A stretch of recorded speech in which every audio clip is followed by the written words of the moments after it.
sweet too. My treat dey sweet too for your tea, Jare.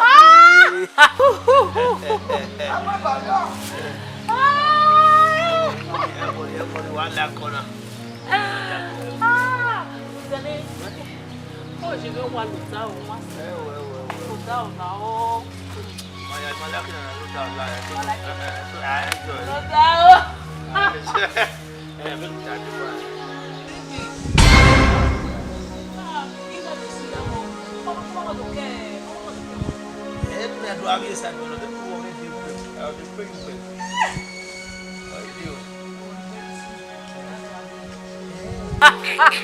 Oh, was sweet. Oh, je I can not demi na ki. Rundo na ona weni tota yo wa tule ya demi. What in ya? Just de tenant you here. Go. O gbe o gbunu ye ni me. But those are they don't have good so no. Imatinya. E ke we na demi na ki. Ask go what. Imatinya. So emi ya ni give me kama me. Ona kinudo. Ona kinudo Imatinya. Ashawo bastard. Na Imatinya. Benin when it get whoever want it back by your my business. Imagine, oh my God.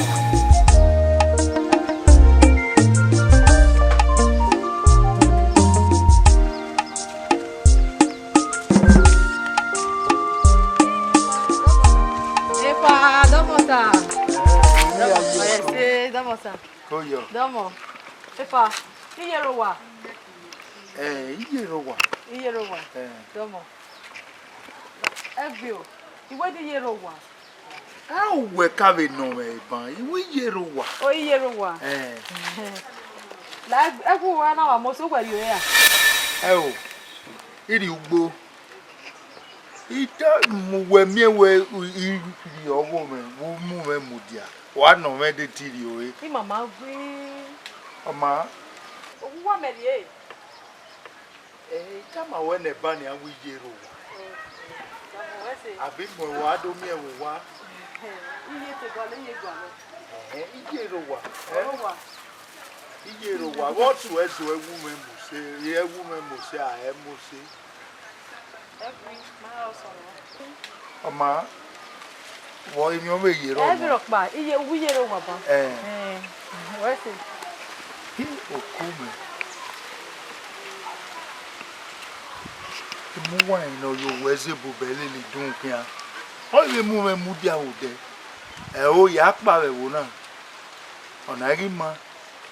We ewu ni mejo mo se. Di ma iwe mi oku iwe ino iwe we me die da me bo. E mu wa iwe God forbid. No. E bona mi o ka.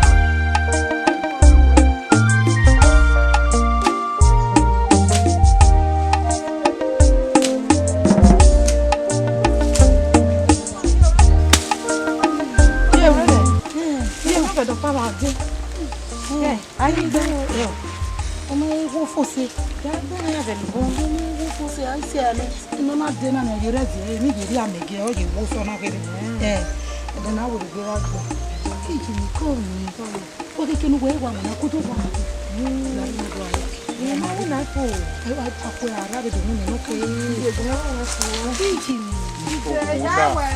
Iye tere lu aya ewe. Itama we gbugbo ere ya ahewe. Brother Bokia. Mo ye. Ma ta no yi o. Ko ta ye. Ko. Ele kama e kama no e gbe. Lo ya gidi mi na ri wa.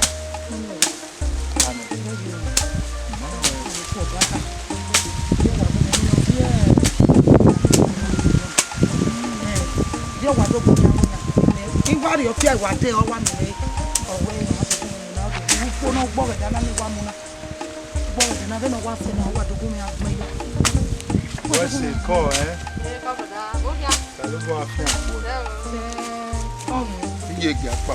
Ide mi. Mo wa ide. Na wa se na do ari o wa o.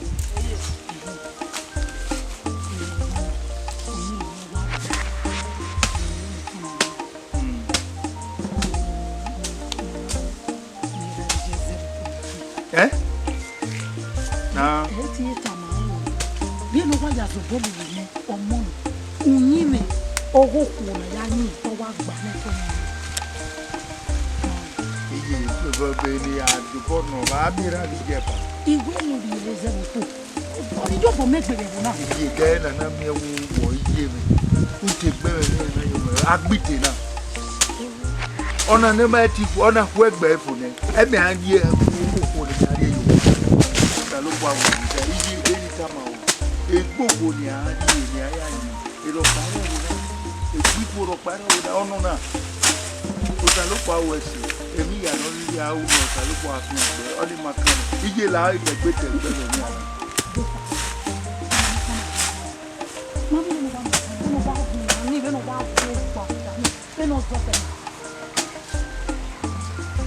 ara no ye be giga ya iye yo bo ma ya do le mi ko e wa nene ni ikoko no feke na ya ni na ikoko ni ya mi ro pa bi be mo na ikoko ni ani re mo ye gbogbo ni ari we ge mo we ma mo nu we bi iye la e gbe te gbe mi ana la japa ono na omo se omo yin mi ona iya japa Ye. Ebe lawe na do pa.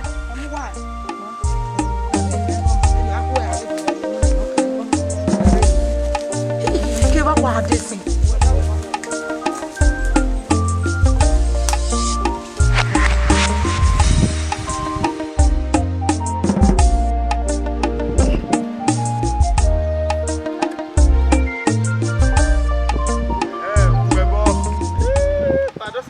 Epa. Ogbebo no gbe a. Domo. Emi ya ye. Be here wa be ma. Ogbebo ona ri ma wo. Amaka mori awo wetin eri awo. O wetin e dole yi. Mata ni Ogbebo agwo mogun ebogbe. Ogbebo uwa le egbibie kiko ya fo we wona. Ulole ya fo ne. Egbipo no ro wodo ogiwe la. Ogbebo iwe ni tamawe. Ogbe anowo amere. Obokpa ya yemi obokpa nukiere bo epa na we no oze me na zi gbe no tade be na pe no trafo de o ma be ni me ma we mo be me we nwe o te gbo ta ni de ulu pa iyu bi ya hin o me ni we gbe gyo ani me ogbebo ma ji me o me epa that because na you o okay we gbe nu bi ni a e tell say na we igre we ze bo ma ni we won no e do su pa gbe no su na je su o egbe me no laja no na pa ge gbe repeat gbe ije ni no we we lele be kiko ya ne wona fo ni iko ni ro wodo ila we be ho de woda fe ro pa e be so aja e no ye ku o ku owu a de be je be mu me go da fe ka lowo ye bi de be za ogbebo eku emu ewu no be fa mu ba no ya da me na wo mo ku de tu we mo ku ba na we awu owu e me wa na so e we ho wa ya ho no wa me go re gbo aye oni me yes oni me ogbebo I don't know where oh if I not try this way you try go whatever way we be try it no ko we kanana try no re no aga imana gbe kalo ogbebo de ti me ri oku ndu gwe me ya o me no ku mo de ogbebo imagboa unwe we ai me e mo dosa we di me won ku we obokpa wa ya ye ni wa mi o itogo me ne whether uri e o umari e o pe ana wa mere obokpa ya ye ni iyoko mama so mara ro ma koko odo we na ni ma a bo lo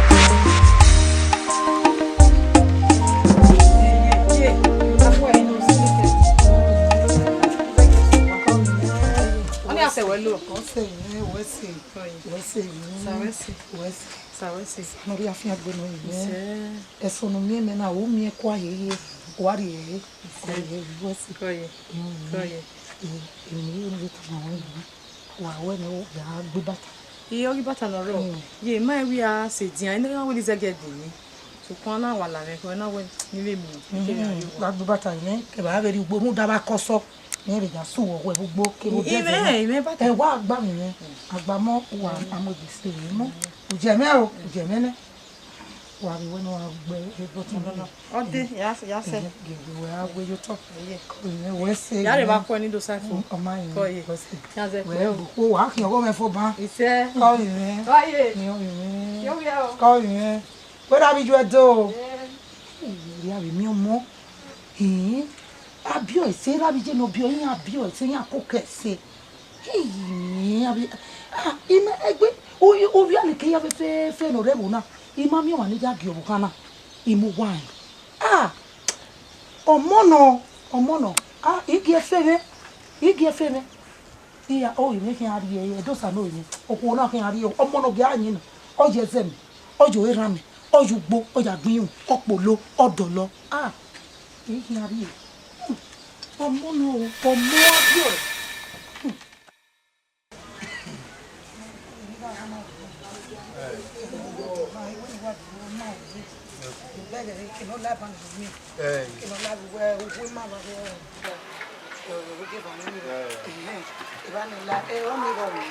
no be ni we are tama we ba re la re la ho o da yo we se o da e ke ni we mu di anu yi ke dege ni me ga fi we to idege na won ni me mu di ayo to te no ni we mami e robo nínú mu re ige opo ni mu du ke ni de ni ne ara to ti ko lo no ta me ni de ana me ta me ni gbogbo unyi mo pa ri gu e o ni oko na ya yin e oko na ya yin re mami owo kan ni mo wa do yin ni ga ta ma wo ni na gbe bata we bua mo gbe ye yo do bi aye gbo ma veri o ne tu ze ni no yo we ze bube o ye ba oko na no wa ni wa ri na ona igboko ra ri ye na agbene den wa ga ye ni ari ge agbebo aye na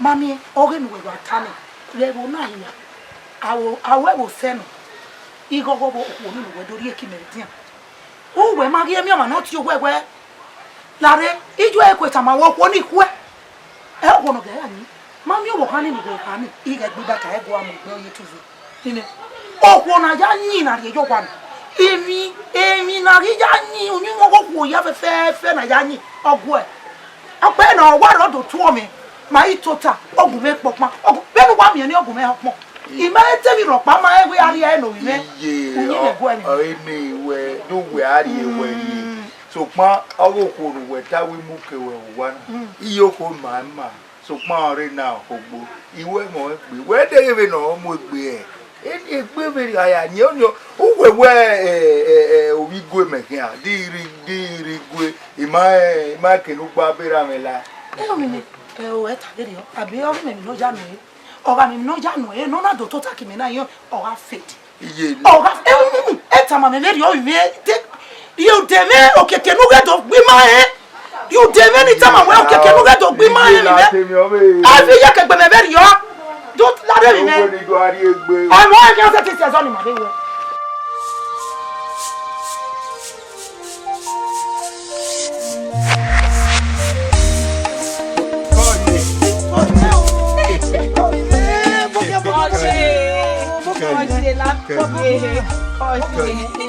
we iye wa ye kasa egbe o ati o sa no ile wa ye si ọmọ ni ga ta ma o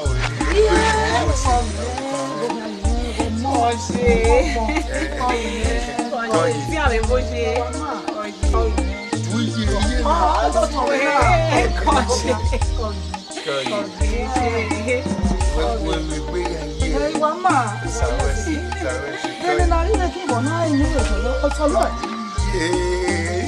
school wa gelegi ena je pia ena eri ajo do ena ring voke beni bokai ena ye mo e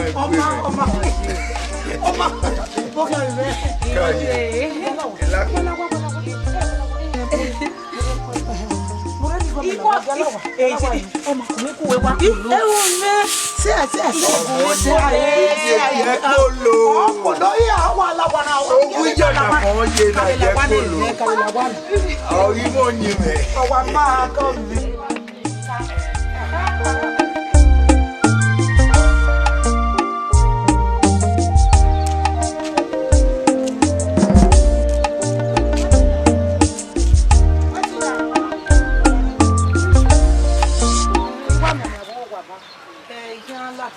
Se o ya miwa uwa wana ime mo ize na ize no mo yere na okay na iwo ta itere ime mo yere ma le no buge no sa eje ide o iyo rere o kama le bi yare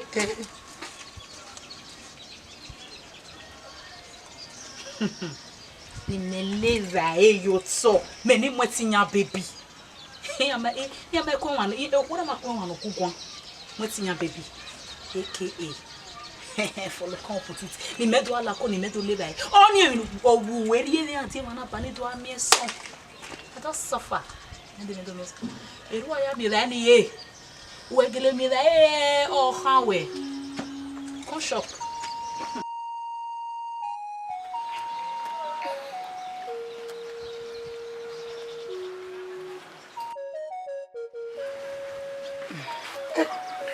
Watinya, ambo wani.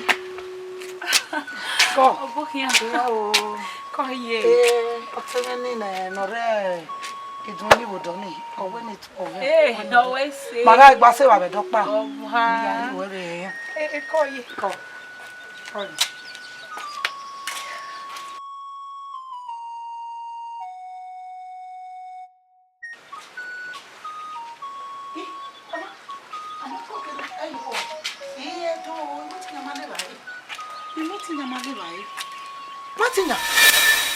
Matinya. Ija. Ai matinya metina. Ija e more wana. Eba anu gwenu le ikere umale. Ya. Ai matinya me kukwa na kenya de me okoko nu gbadi je gbe na. He o mutiana je. He must stand. We worry meje mana ni meto aleva here. Only everybody meje mana vibe. Oh God. Oh no. Eba ni me bo working aye. Eba ni me bu working aye. Ati ale mo ari aki. Ni jakin. Watinya. Hey. No la wo. Iye cookie wo bana. Hey cookie do wu. E ke try make ya. Aba e ke try no. O ba to ri me bana ni to ale ba ya. Me no lenu na ni lo mo gbe lo ka fa lo ta do na ni. Oh my. Nu e mu no mai. E kuku mehi. E kuku gba mehi. E kuku mehi. Oh. You sonu dazi o be na. Hey. You not play me way. Because he go to say no but he browse. Think about because he regbe subscription or expire. He go browse me mama. Opera. Oh what opera? Oh my God, please just leave me alone. Let me be. Excuse me. Dazi. Area be mi ajo. Ona se me gbe, ona ko ime, ona ko ko yi. Le ba ni ma be we ki an pa e. Ogun e kuku me. Oma. No e kuku bi ma we araba gbe. Imaye ji ko kwa na agwo dia. Rum ti era bi ju ma kokku ese. Iya mu eri agwo ese. Oma. Matinya. Mo se pe o, Matinya. Eke follow come put it. Matai, what? Matinya. Matinya.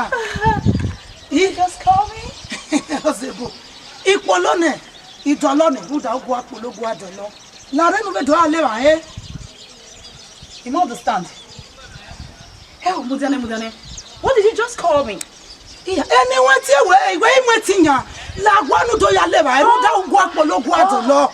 Ipolone idolone we do ahianu ale. Who know what in Matinya just like that? Without adding AKA or follow call put it. Who are they by? Ozo wa mi boke o ke na wa mi ba me. O mi mu. Uwe bogwe gizema mo pebo lare uti agbe lo pebo. Igwe nu lawa nu do ya leva e. Dagbe ke wa ya leva e no ya. Do a leva e. Iye duty we no. Apo se nu golo. O ma understand. Duty we no. So ukuni me jona we me gaji se na ni me to ya leva e. Ogadi. Any gaji se na we ni wa dress se na me to ya leva e. Ukuni we wa jona wa ya leva e. Ije ya le. O je de Ikama wesu kaya damu ya mwetinya. La. Oh vi, we mari ye ri wana ni to agu ogo atia. Oh, mari ye ri wana ni to agu ogo atia manta. Oh, kini baba go. What you? Buki ale ba nu ari you know. Excuse me. Meta wo ni wetu aye de mwetinya. Pagbenu to ale ba. Iwile. Pagbenu to ale ba. Ari ye wana do wa. Ari ye ri wana ni to showcase. You understand? It's okay. Showcase. It's okay. Meme anu aja tu okay. Imagine iyo salo puame o wage nyamu no imedo mu keme mo pa aseti ona Opa yesu o ara o ni mo na mama yesu no so na ko ni o ya go to the kitchen excuse me ugwe go to the kitchen excuse me meta mu gwa ni igbe to kan ja mu igbe we lare ga o se mi e imari ma to le imari ma to le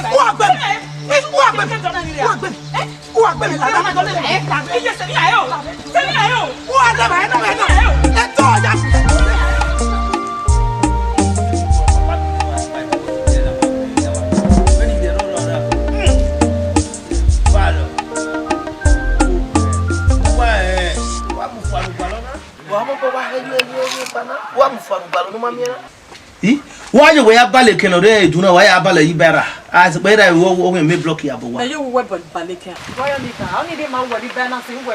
I will leg that woman winner. Yeah, we do na be here be better me utai. Ka be ya lo be page ra ni vie na ho no mala re gbe. Be nu ya lo yo le re o me ale le no gba no gbo a. U lo e lo re te nu mu faru gba lo. Wo ayo mu me sun agbo e no mu jana. E mata. Nare. Ide. Iga egbe obe mu gbe ne. Oga tu we ya yi me wa ibo ti dare yen no kan we o mi gbe me. Ah wa. Yeah, be nu we ye na. Be ni me ye. Me be so wo bo. Ipi ani kedore. Ori ma o even we ye. Okay. Agboro mo se kele de wo bo ti ra ye. Me be ya ju. Guy, wari a o le li be ki ko ni ri gbe na. U wari e meyin. Han no me u ri me run da. Ah we me me ye na me be so wo bo. Awi pe ani kedore. Awi meje ebe nu weje na. Eri ono. Ile champion. Ni mi ya mu gbe ya mo kan je we. Ai mu yo je we. Oni wa abi ko ni o do na ni. O me keke wa zen ni rebu. Yen ja hi pere ko buru yen ri fun yen gbenu wa mi. Ogun were we ya bale bube na. Ipa te Jehovah ma so ni. Ko so igbipon. Bata le Jehovah ya ri o yale la gbonu sa bo a. O ma so we na. O ma na ye gbe te awo o fi agbo. Agba gbo wa ma se ame le o we nu yi na. I said, better make a man block you do not hear. Why you wear your ballet? Can you buy that? Why you wear ballet?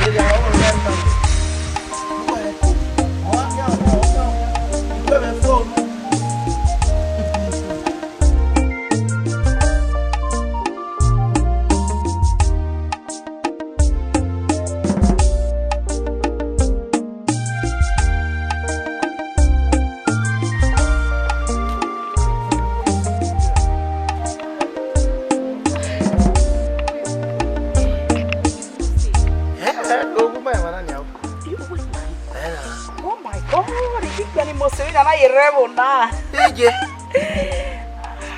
Wese. Oh. Anyone Mutinya. AKA for the call petite. For the call petite, Oglewaro. Oh, anyway. Me no nya mo gbebo AKA ni mi eje ku edo ya. Rosiko. Ayo. So ko pa na e bo na weje o. Eri kana o ko no re bo na. Ya we tede mi ya fefe ni mero. Eu gbigba ona me me o na de. O do to wan. Iwo da si dun mama. Ire to wa wo ga be do sa wa. Enu tena ti yen wa. Do sa. Do sa de wolo ni. Ah. Ni ye for one. Eyin o me wa ya. Oh. Ya e ke o kwari na e ti ma understand o. So ko pa no wa setting ko ko na. What is here? Wa setting. Because even me na mo ba mo mu na ni give we na. Anya wa mu na me. Ah. Kiwe sha. Wa be la ku we. help my home do. Oh, no photo. What can we can do? Rossi. Go. We go and soft here.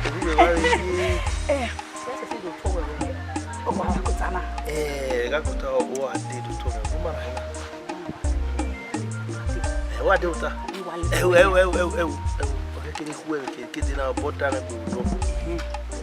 Kuwe idi wa idi e kwesiri. Ma se ga ya wu. Go. Rosco. So, me wa like na. Esa acabou, ele vai a correr. Oh, eu very kene you gbenu ye na. We awari ni e. Oh, ni egbe. E ma gino fo ajinomoto o sa abare yo be. Iye wa we Benin dai. Ajinomoto o sa abare yo. Kori wa no. Eke koriti. Kori. You be are here. E ke friend we aswa mere nya me. Me different. O me ke friend. Oh.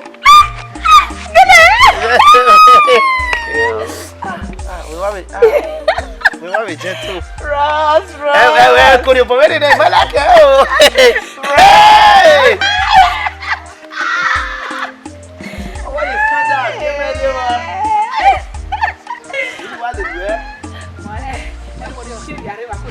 Okay. But I can't fall what I did. AKA follow company. We have a mama. Oh. You don't know where better do now. Or even your Maria. Oh, me for me area. Una super pan of Gamma Muria. Well, when me Maria would not walk out there. Never have fair no we are get do not level. Near Brazil. Keep on every rest of my life. Yeah,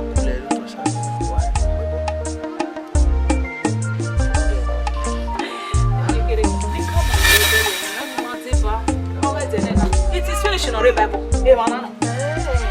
Hey, man, that's about boy. I want finish it, man. When I just was in Latin. Hey, man. I want to finish with that body. Hey, man, I want now.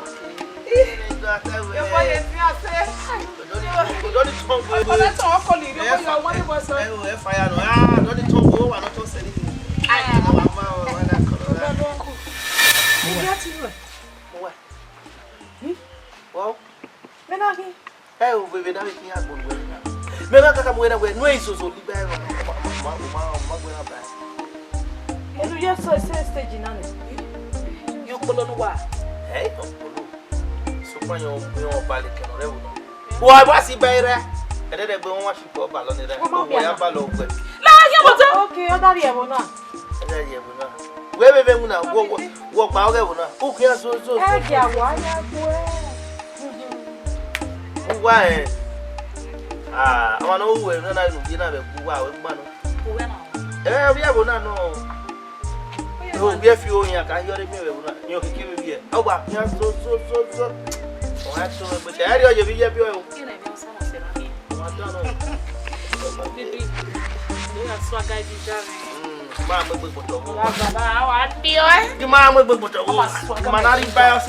oh my God. Oh shit, man.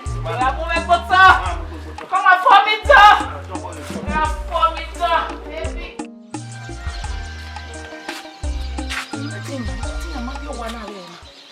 Oh, maybe you want to. They cannot be here. Hey, you have it home, Boogie be Javi, or maybe you want a Rugana, with you make no be you make no be him with him. What the name of the color? Oh my God! Oh, shit! Why, Joy? Why, Joy? Ha! God. He wanted to win up one. Hey, what is so shutting up here? He may shut it. Oh, my Barowa. Oh, my Afia Magifia made him Mutuke. Nika na roe mana se ikwana wike. Imeti nya bogi jo. Okwono rogodo. Obe kama mewe ije geke ni ye o. Uma beta. Uno mekeni yavi ma bi owa. Bushi yavi. Ti wa e wa ita ti na ni han. Ti ta te na wa be shati yan me. o me ma shati. Jeke me ma shati. Jeke no we kede ozebo. Wo ya kede. O ma bi okwana. Wa bi e wajo. He have you war. O pe wana you have you war. O understand? O where till afford it even igualo. Yes. We wa me na. You look me na. Ah! Oh, I don't suffer. I don't suffer. I don't suffer for your hands. Hey, what we go for now? He ma bi wa usuma go gore. Me na ko ugo me lawe pe. Ugo mo lawe pe mo ti yan. Oh my God. He say ki me na ko yo go de be na mi o ma bi wa. So any say dey go egbe ku ebe mu gbe.